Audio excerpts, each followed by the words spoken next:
हम लोग निकले हैं पूरे उत्तर प्रदेश में लोगों के अंदर एक अलग जगार है कि एक ईमानदार राजनीति की शुरुआत हो सकती है, जैसे कि दिल्ली में हमने शुरुआत की है। साथियों, मैं आपको अवगत कराना चाहता हूं कि एक अन्ना आंदोलन हुआ जिसके कारण आम आदमी पार्टी का उदय हुआ। आज उसी का आधार बनाते हुए हम लोगों ने एक काले धन के खिलाफ, भ्रष्टाचार के खिलाफ आंदोलनों में हिस्सा लिया और एक एक महत्वपूर्ण बिंदुओं को, लोगों की जरूरतों को समझने के बाद आज उत्तर प्रदेश में निकल पड़े हैं। तो मैं आशा करूंगा आप सभी से कि आप सभी लोग उस अलग को अपने अपने क्षेत्र में जलाएं, जिससे कि आज जो बीजेपी की भ्रष्ट राजनीति है, भ्रष्ट राजनीति का हिस्सा आप सभी को बना रही है, उस चीज को बदलने की आवश्यकता है। इसमें आप सबकी भूमिका बहुत महत्वपूर्ण है। बीजेपी की सरकार ने आज जो भी मुद्दे उठाए हैं, चाहे वो हिंदू मुसलमान लड़ाने का मुद्दा रहा हो, चाहे गोबर गाय का मुद्दा रहा हो, मंदिर मस्जिद का मुद्दा रहा हो, इसके इतर बात नहीं करती। क्यों? क्योंकि वो जानती है कि आप लोगों को थोड़ा सा बहलाने पे आप लोग आपस में लड़ सकते हैं और जीत आसानी से उनकी हो सकती है। तो इस चीज को आपको समझना पड़ेगा, क्योंकि जो लोग सत्ता में बैठे हैं वो किसानों के आंदोलन को दबाना चाहते हैं, वो नौजवानों के आंदोलन को दबाना चाहते हैं, वो जवानों के आंदोलन को दबाना चाहते हैं। वो असल में इन लोगों को दबाना नहीं चाहते। वास्तव में अगर बात करें तो संविधान को कुचलना चाहते हैं। संविधान को, जिस संविधान में बाबा साहब अंबेडकर जी ने सभी को समान का अधिकार दिया था, आज अगर उसमें अपनी हक की बात करते तो आपको लाठियां मिलती हैं। इसका उदाहरण आपके पास हाल ही में दिल्ली में चला आ रहा आंदोलन, किसान आंदोलन। क्या जब मोदी सरकार बनी थी तब क्या किसानों ने वोट नहीं दिए थे? क्या दिया था। लेकिन आज वो अपनी समस्याओं को लेके 6 महीने से ज्यादा समय हो चुका है उनको बैठे हुए। सरकार का काम क्या होता है आखिर? ये तो सबको समझ में आना चाहिए। किसानों की वो सुनना नहीं चाहते, नौजवानों की सुनना नहीं चाहते। सुनना किसकी चाहते हो? आप सभी को पता है कि बड़े बड़े उद्योगपति जो भाग गए धन लेके, नाम पता होगा सभी को। क्या उन पे कुछ कार्रवाई हुई? लेकिन अगर एक किसान भी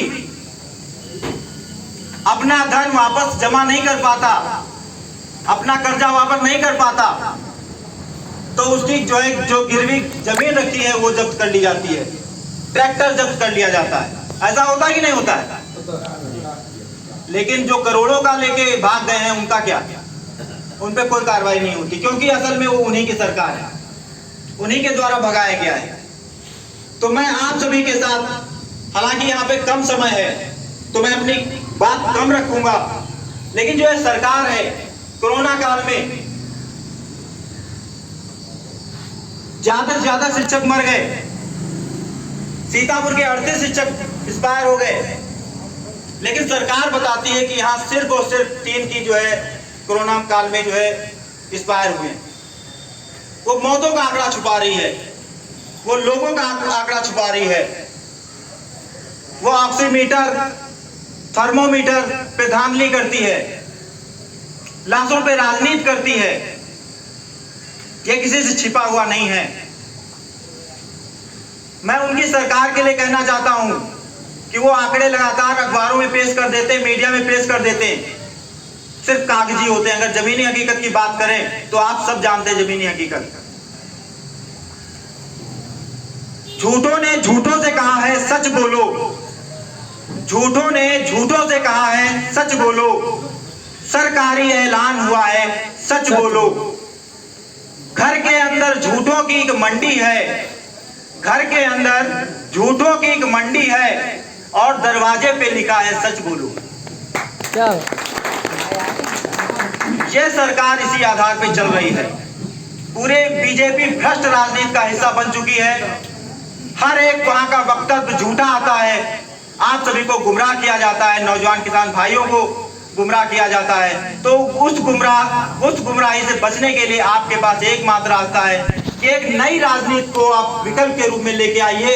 अपने सीतापुर जनपद में ही नहीं, पूरे उत्तर प्रदेश में आम आदमी पार्टी का झंडा बुलंद कीजिए, जिससे कि यहाँ पर भी दिल्ली की तरह आपको पानी मिल सके, आपको बिजली मुफ्त मिल सके, आपको सारी मूलभूत सेवाएं मिल सके, जिसमें राशन कार्ड में ये राशन दिया जाता है, इसमें धांधली होती, उसमें धांधली ना हो पाए। दिल्ली में जो home doorstep delivery Arvind ji ने शुरू की है कि आपको कहीं जाने की जरूरत नहीं है, आपके घर आपका राशन अपने समय पे पहुंच जाया करेगा। तो ऐसी राजनीति करने की आवश्यकता है, ऐसी जो है राजनीति बदलने की आवश्यकता है कि जिससे लोगों की मूलभूत सुविधाएं बढ़ सकें। अंत में मैं यही कहना चाहूंगा कि आज हमारे बीच तुषार श्रीवास्तव जी मौजूद हैं, संरक्षक जी मौजूद हैं, तो मैं ज्यादा कुछ नहीं बोलूंगा क्योंकि वक्त कम है। मैं सभी से आग्रह करता हूं, जो हमारे बीच आज 3 प्रधान जी यहाँ पर उपस्थित हैं, सबुद्दीन जी, शकील अहमद जी और एक और शकील अहमद जी, उन सभी का आभार व्यक्त करते हैं कि अपने अपने क्षेत्र में ईमानदारी से एक राजनीति को लेके आइए, जिससे लोगों की मदद हो पाए, जो जरूरी सेवाएं हैं वो हो पाए, आपके यहाँ सड़कें बन सके, नालियां बन सके,